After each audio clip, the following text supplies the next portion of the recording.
that we would just leave a changed people. We love you and pray these things in your name. Amen. Wow. I sure picked a great gospel text, huh? Tell you, all the texts this morning were just, wow. Judgment and killing and blood and walking around in lamb skins and goat skins and living in holes. I mean, it's not exactly a lot of fun today, is it? But I didn't shy away from the gospel text because, I had a sermon that I did a long time ago that I could have pulled up and changed a little bit on running the race of endurance. I had a really good one. But I looked at the gospel text and thought, you know what? If I really go at this and study, it's going to challenge me in my faith. And it's going to challenge me. And it did. But I learned some really cool stuff about it. So I'm excited about that this morning.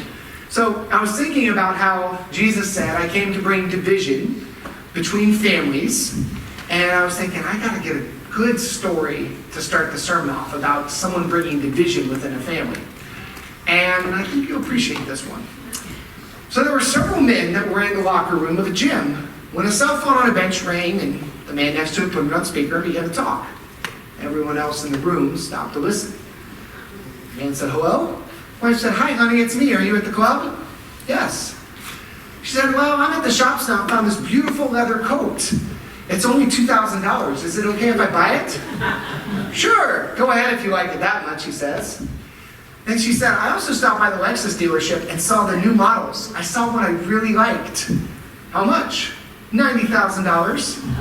Oh, he said, okay, but for that price, I want it with all of the options. Great. Oh, and one more thing. I was just talking to Jamie and found out the house I wanted last year is back on the market. They're asking $980,000 for it.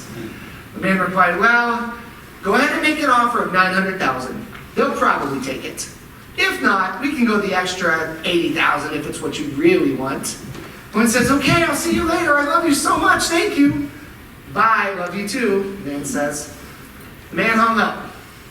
The other men in the locker room were staring at him in astonishment, mouths wide open. He looked around and asked, anybody know whose cell phone this is?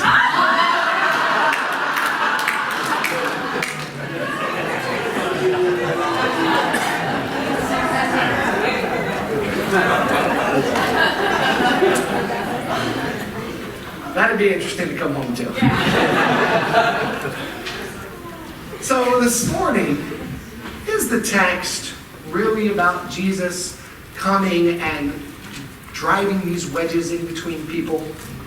And as I already kind of shared with the children, because I wanted to make sure they got a little bit of the meat of the sermon, it's not so much that.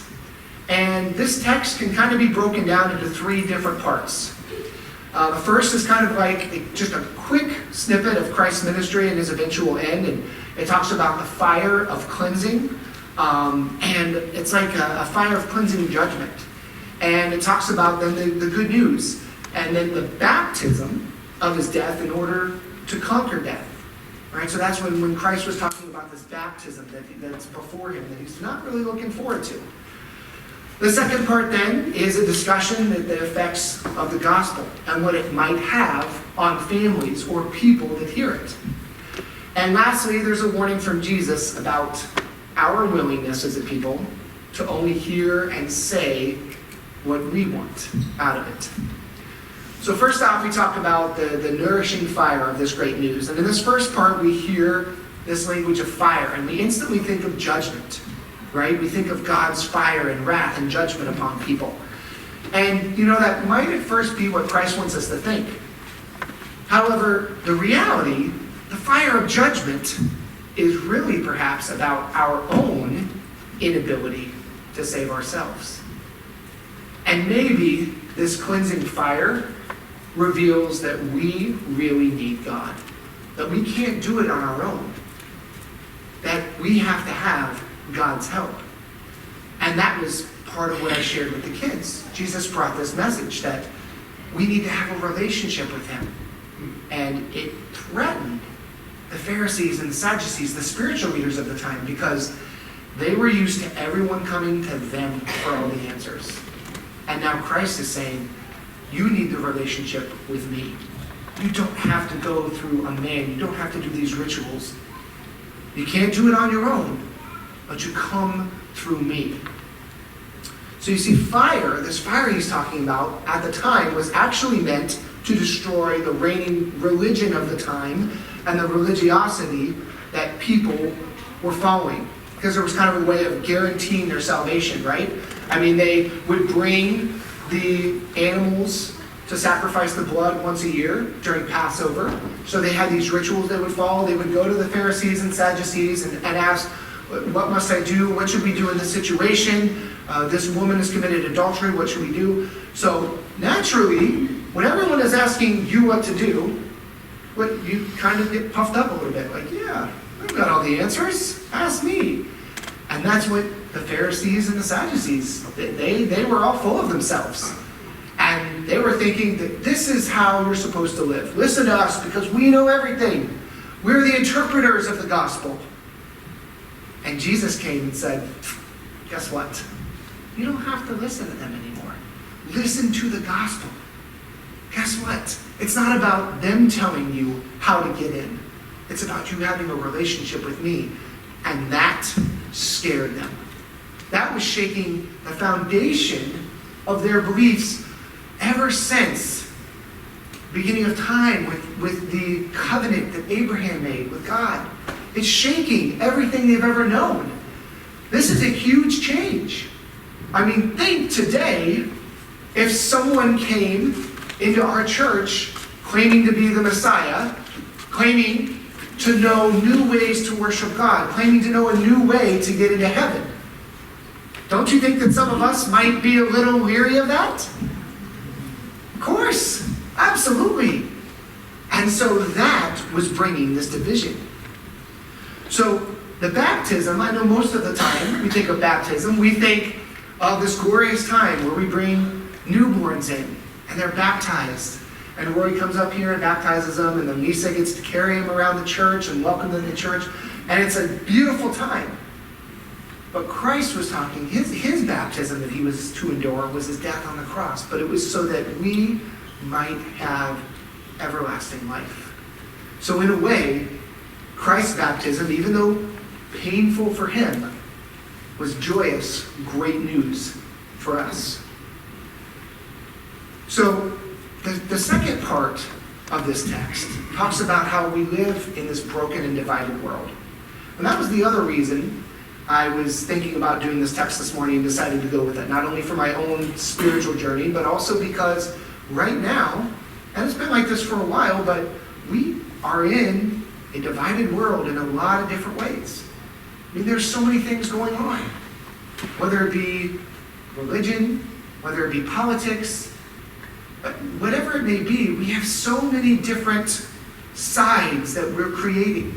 We're drawing these lines of division because we think we know better. We don't even take time to hear the other side.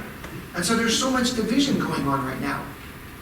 So in the second part, Jesus gathers, all right, and he lets them know that following him is not going to be easy, especially talking about the gospel. Because oftentimes, with this great news of the gospel, it doesn't necessarily bring peace to people. It was something that was going to be new. There might have been people that heard Christ preaching that he was the Messiah and hearing this new message and going home to tell their family members, and their family members saying, whoa, no. We got to go talk to the Pharisees about this. I don't know what you're hearing here. And so then the divisions come. But as I mentioned to the children, God's great news, Jesus' gospel that he was preaching, it's not a gospel that drives a wedge. What happens is we take that good news, and because of our own human nature, we create the wedge. We create the division. We take that gospel, we take that great news that says all people are welcome, and we say, well, except maybe not that person over there. You know, they dress differently, or they think differently than I do, or they're a different political party, or they're a different skin color. Whatever it may be, we, the human element added into it, because of our sin nature, we create the division, not Christ. But that that's the whole part, which when we jump into the third part in a minute, where we can't see that. When he's talking about they're able to predict the weather, but they can't even predict what's going on in the times around them, they're not realizing that it's the human element that brings the division. It's not Christ's good news. So, I think one of these possibilities is that God is always at work in our lives, in all realities. And I firmly believe that. I firmly believe God is always working. And it's different in everybody. And people are at different journeys in their lives. And sometimes we still want to take things and twist it for our own beliefs or our own views. And that creates division. And I think perhaps this is because of our own naive expectation that we have more truth than others. Right? We have the truth. We know better. Well, I've been going to church ever since I was 5 years old, and this is what I've always been taught, and I've always been reading through these scriptures. You've only been a Christian for 8 months. I got more truth than you. You need to listen to me. Instead of opening ourselves up to new possibilities, to discussions, to things we might learn. You know, one of the things that my dad used to say to me when I was a kid, because, of course, I knew everything, right? I was a smart mouth teenager. I knew it all. And he said, son, someday you're going to learn a very important lesson. And I said, what's that? And he said, as soon as you think you are done learning stuff and you know everything, and you're the smartest person in the room, you're instantly the dumbest person in the room. And I said, at the time, no, I know more than you do.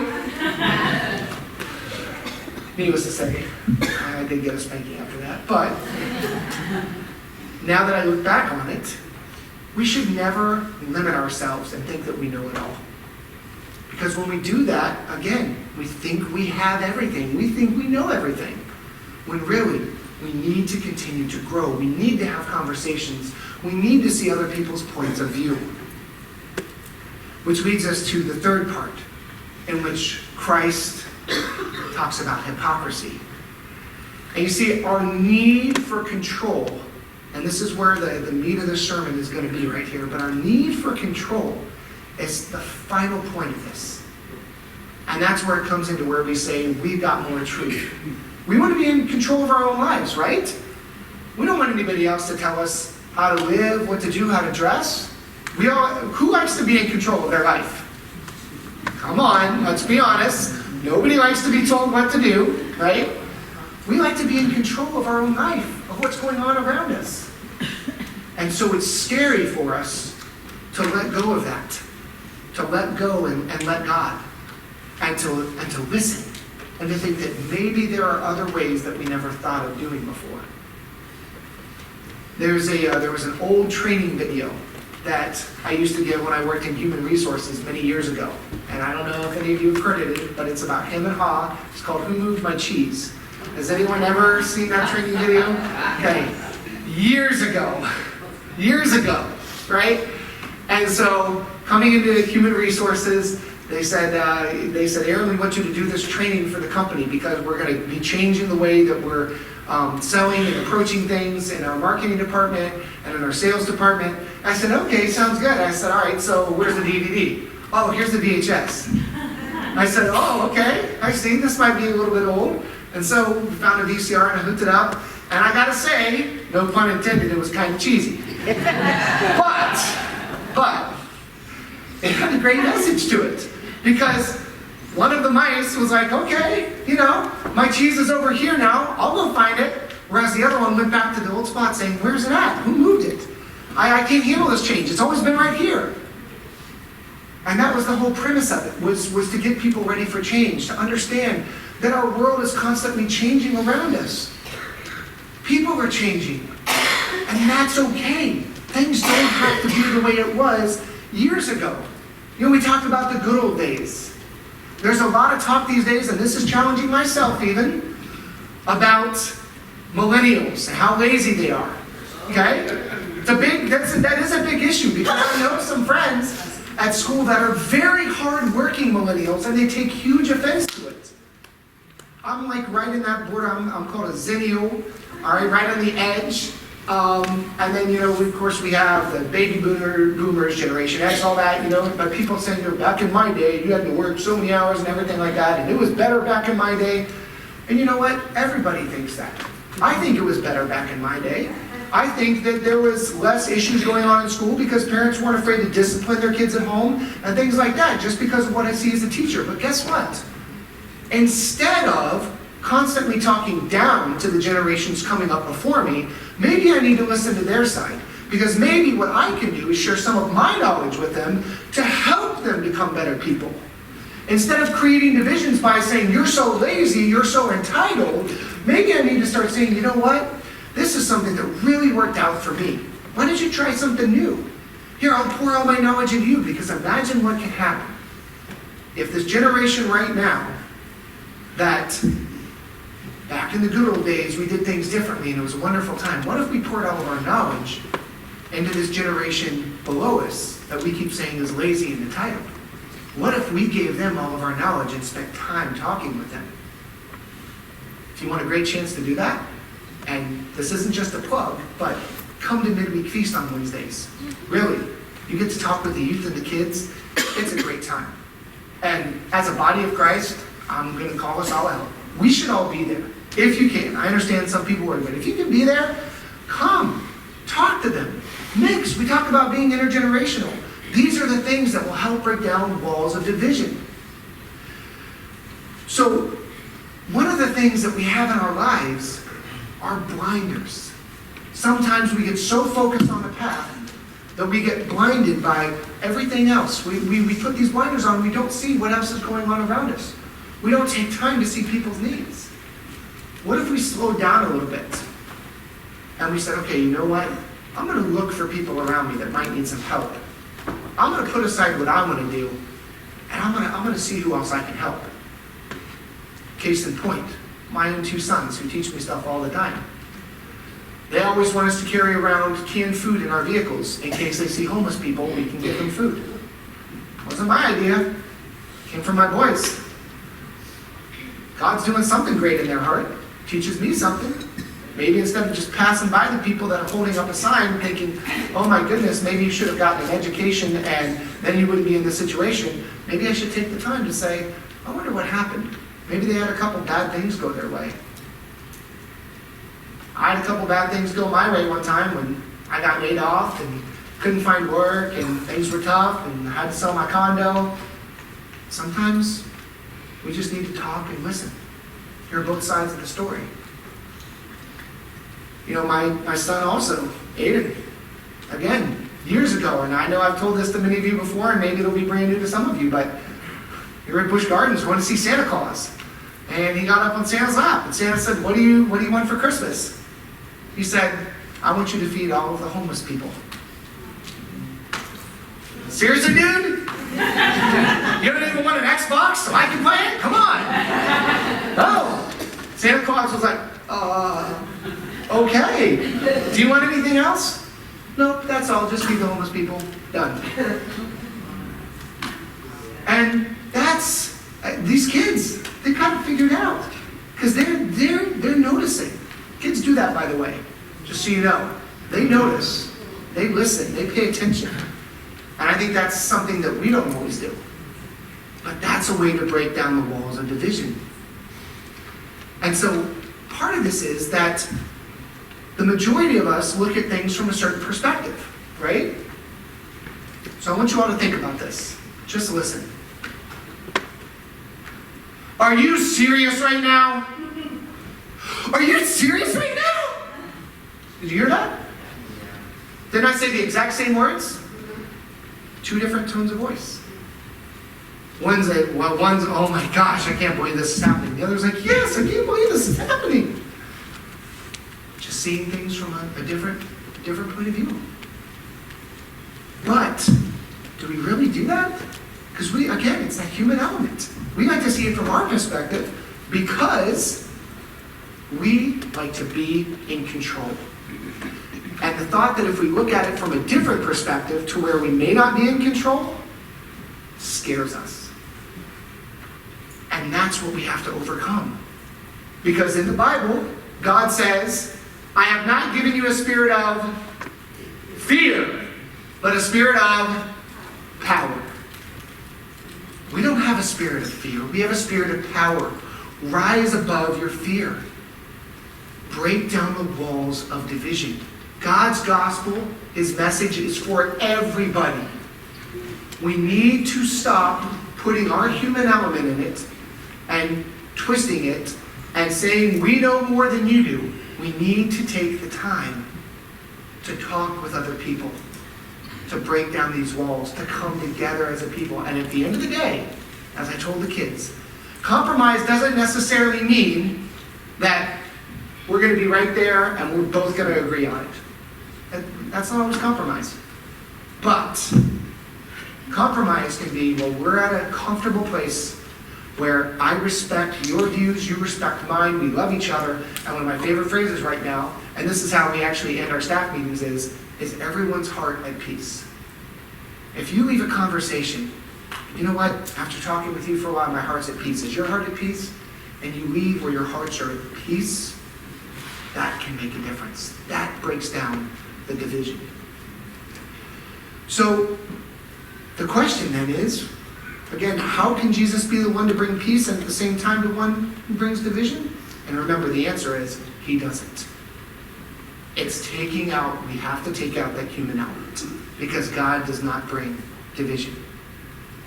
Oftentimes, and even, I'll tell you what, as a teacher, this even bugs me sometimes, but when anyone has the nerve to take a look at the way things are and say, this isn't right, something else has got to change, it creates division.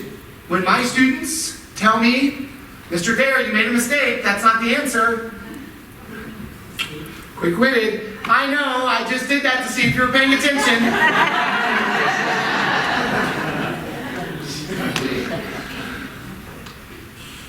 And sometimes I do say, you're right, even teachers make mistakes. But that's, it does. It can divide us when people say things aren't right.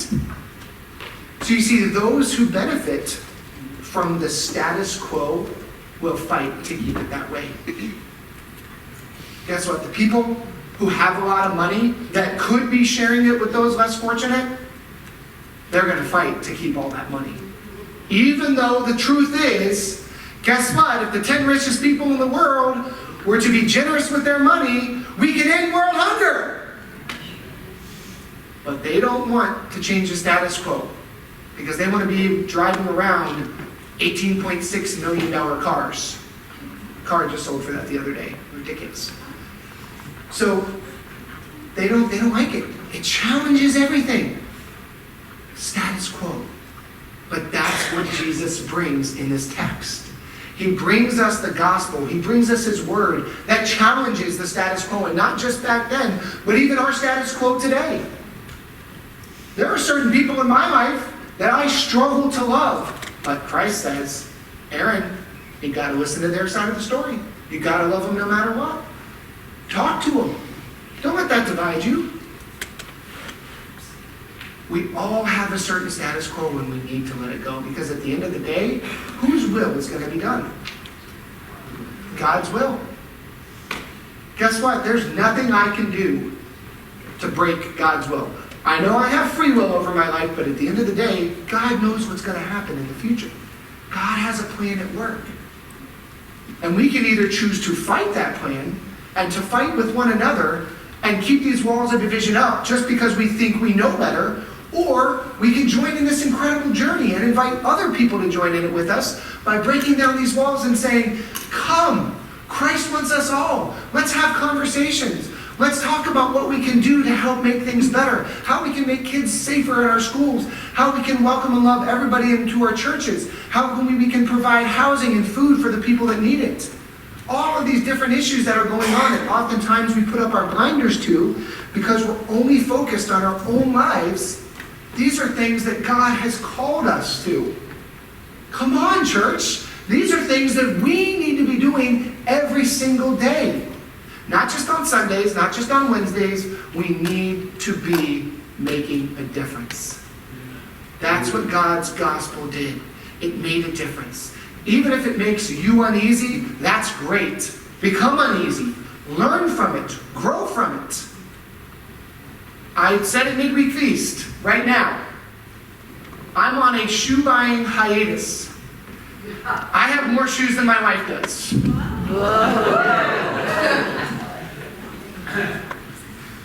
So I'm not buying shoes because I don't need more stuff. I took a look at when I was doing Midweek Feast before and I was leading it, and I said, I got a lot of shoes. All that money spent on shoes. It'd take me like a month to wear all of them. Like, there's too many shoes. Who needs that many shoes? So, I had to look at myself in the mirror. Stop buying shoes. I'm not buying shoes. And I told my wife, I'm not going to buy shoes. I've seen 3 pairs on sale. I'm not buying shoes. So, what does all this mean for us? I think Jesus summed it up pretty well when he insisted that people who gathered to hear him teach pay attention. And that's what it comes down to with us. Taking off our blinders and putting ourselves in the situation of other people, really trying to find out what they're going through before we make judgments. So, I came across another story that I think goes perfect here. And maybe some of you, men and women, husbands and wives, whoever it may be, maybe it's just brother and sister, but we'll be able to all relate, I think. A man was sick, and he was just sick and tired of going to work every day while his wife stayed home. He wanted her to see what he went through every day at work, because he just stayed at home and relaxed. So he prayed, Dear Lord, I go to work every day. I put in at least 8 hours while my wife merely stays at home. I want her to know what I go through. So please allow her body to switch with mine for a day. God, in his infinite wisdom, granted the man's wish. The next morning, sure enough, the man woke as a woman. He arose, he cooked breakfast for his mate, woke up the kids, set out their school clothes, fed them breakfast, packed their lunches, drove them to school, came home, picked up the dry cleaning, stopped at the bank to make a deposit, went grocery shopping, then drove home to put away the groceries, paid the bills, and balanced the checkbook. He cleaned the cat's litter box and bathed the dog. Then it was already 1 p.m. So he hurried to make the beds, do the laundry, vacuum, dust, and sweep, and mop the kitchen floor. Ran to school to pick up the kids. I got into an argument with them on the way home. Set out milk and cookies and got the kids organized to do their homework, then sat at the ironing board and watched TV while he did the ironing. At 4:30, he began peeling potatoes and washing vegetables for salad, breaded the pork chops, and snapped fresh beans for supper. After supper, he cleaned the kitchen, ran the dishwasher, folded laundry, bathed the kids, put them to bed. At 9 p.m., he was exhausted, and though his daily chores weren't finished, he went to bed where he was expected to spend some wonderful time with his spouse, which he managed to get through without a complaint. The next morning, he woke up, and immediately he knelt by the bed and said, Lord, I don't know what I was thinking. I was so wrong to envy my wife, being able to stay at home all day. Please, oh please, let's straight back. The Lord in his infinite wisdom replied, My son, I feel you have learned your lesson, and I will be happy to change things back to the way they were. However, you'll just have to wait 9 months. Last night you got pregnant.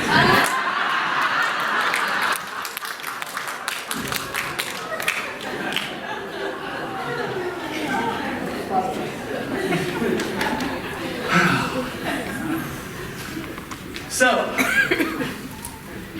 I think it's time that we start listening to one another and talking and hearing other sides of the story. You know, this brings back memories of, and I cut it out the second service just because I needed more time and I wanted it to be more personal, and the Holy Spirit was speaking to me. But any of you know the Beatles song, We Can Work It Out? Yeah. Try to see it my way, right? We can work it out. We can work it out. You know, life's too short. Life's too short to be arguing with one another. In the grand scheme of things, our life is just a blink of an eye. Why are we going to spend so much time in division, fighting each other, fighting God's word, trying to think that we know more than other people. Instead, work it out. Talk with one another. Realize, guess what? You may not always be right. You may not always be right. Your kids might be saying something to you. You may not always be right. Listen. Work it out. Break down the walls of division. Talk with each other. Remember, Christ's gospel is one of love. One where all people are welcome. One that does not create division. So let's stop putting our human nature into it to do that. Let's start listening to each other and break down the walls. In the name of the Father, Son, and Holy Spirit, amen. Please rise for our affirmation of faith.